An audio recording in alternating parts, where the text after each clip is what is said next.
There are a lot of legendary characters in gaming, and we have witnessed this throughout the years.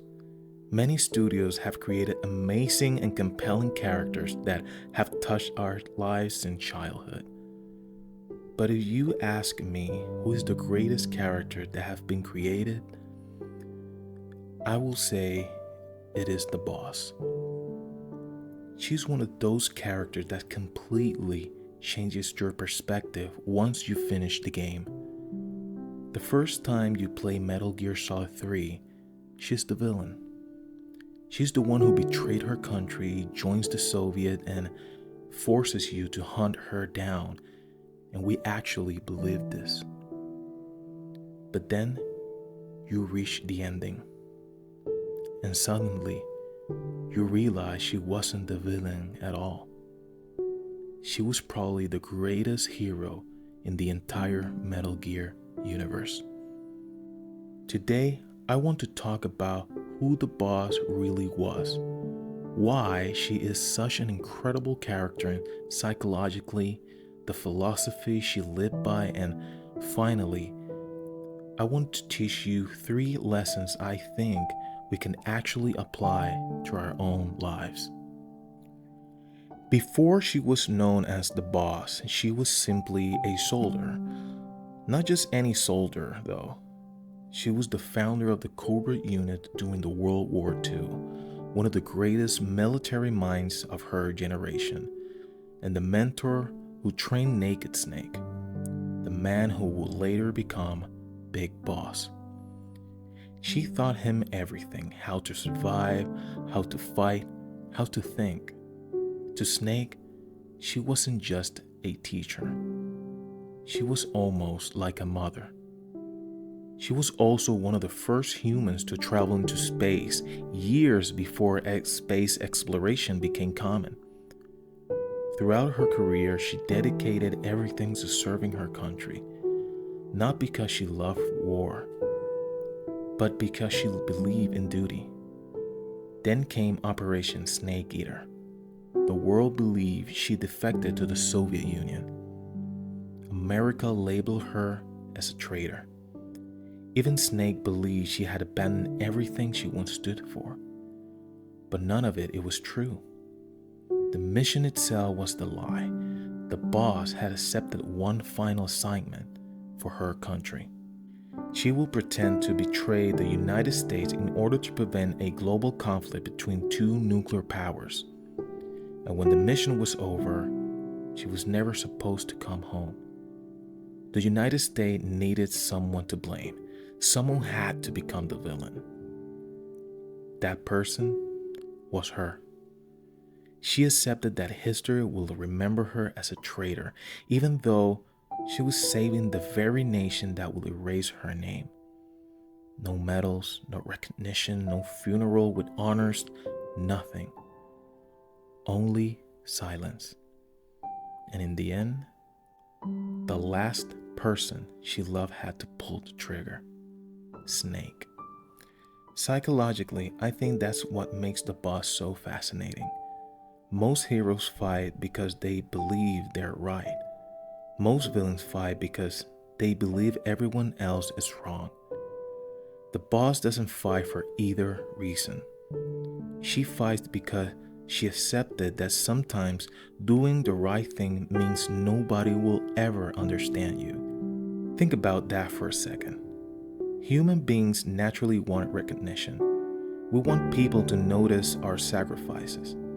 We want someone to say, "Good job, I appreciate what you did. You were right." The boss gave all of that willingly. She accepted being hated, not because she enjoyed suffering, but because the mission was bigger than her own reputation. That's incredibly difficult mindset to even imagine.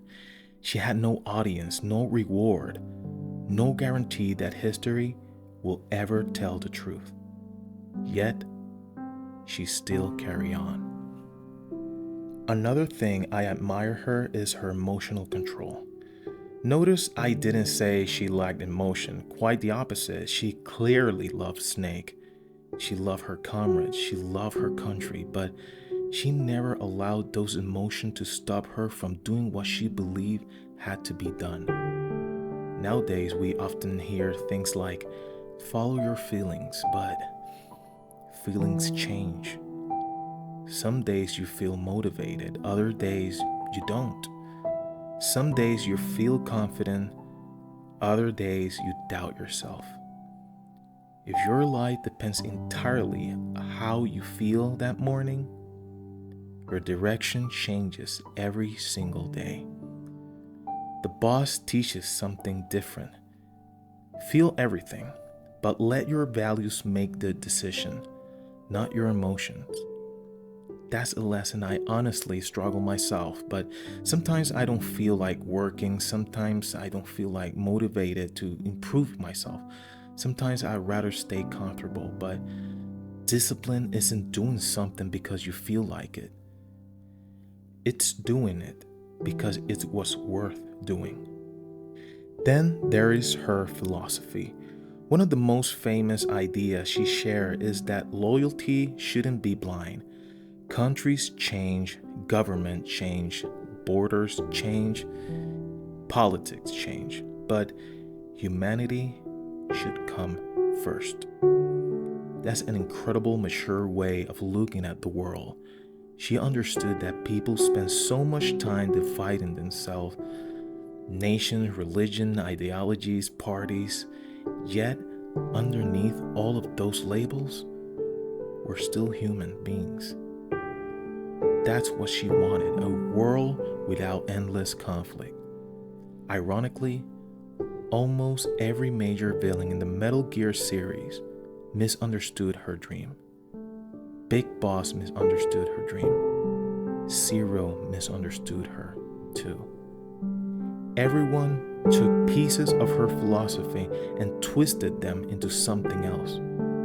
The person everyone claimed to honor was probably the one they understood the least.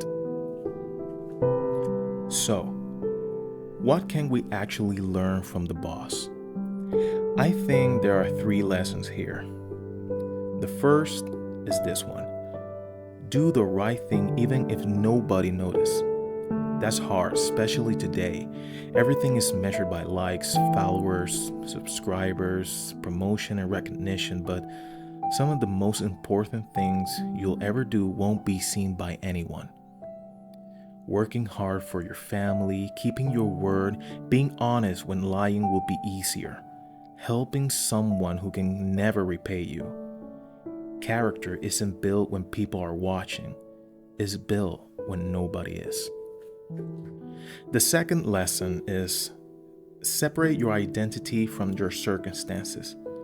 The boss was called a traitor, but she knew who she really was. Imagine if she had let everyone else's opinion define her. She would have broken. People will misunderstand you throughout life, sometimes at work, sometimes online, sometimes even in your own family.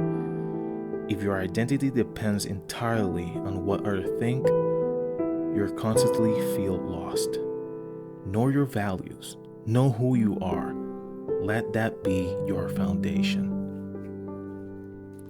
And finally, leave your ego behind.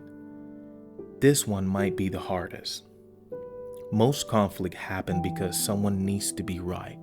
Someone needs credit. Someone wants recognition. The boss wanted none of that. She cared more about outcome than about receiving the applause. That's extremely rare. Imagine how many arguments, broken friendship, and unnecessary stress could disappear if we focus less on protecting our pride. Not every battle needs to be won. Sometimes peace is the greater victory. At the end of Metal Gear Solid 3, Snake stands at her grave and salutes. For me, it's one of the most emotional scenes I have ever experienced in video game.